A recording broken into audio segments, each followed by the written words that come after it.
আসসালামু আলাইকুম, শুভ দুপুর। আমি আছি এখন লালন শাহ ব্রিজে। পাশেই দেখতে পাচ্ছ বিশাল পারমাণবিক 4টি চুল্লি, যেটা রাশিয়া এবং বাংলাদেশের যৌথ অর্থায়নে নির্মিত হচ্ছে। এটা একটি পারমাণবিক বিদ্যুৎ কেন্দ্র।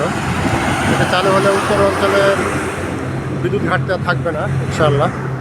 পাশে শত বছরের পুরনো হার্ডিন ব্রিজ, যেটা ব্রিটিশদের দ্বারা নির্মিত।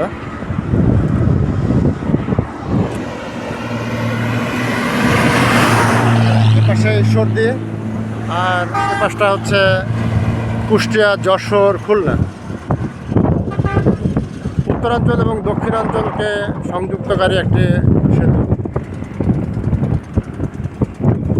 লালন শাহ সেতু এবং হার্ডিন ব্রিজ।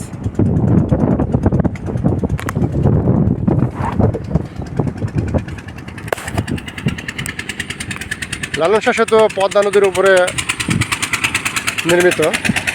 প্রমত্তা পদ্মায় প্রচুর পানি চলে এসেছে এবং প্রচুর স্রোত। এখন নৌকা, বাল্কহেডগুলো চলাচল করছে। চমৎকার, সুন্দর, দৃষ্টিনন্দন একটা ব্রিজ। তোমরা যারা এখানে আসোনি অবশ্যই এসে দেখে যাবে।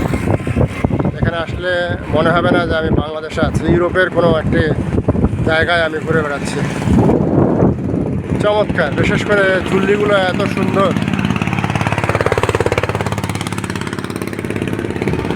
অনেকগুলো পিলারের উপরে দাঁড়িয়ে আছে, বিস্ময়কর।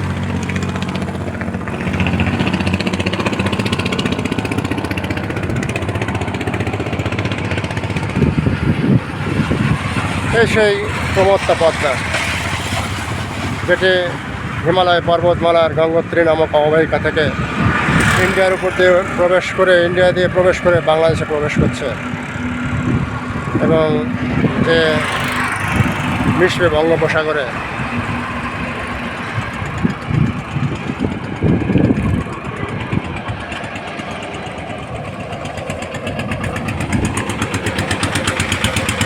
Okay friends, thanks for watching my page and YouTube channel.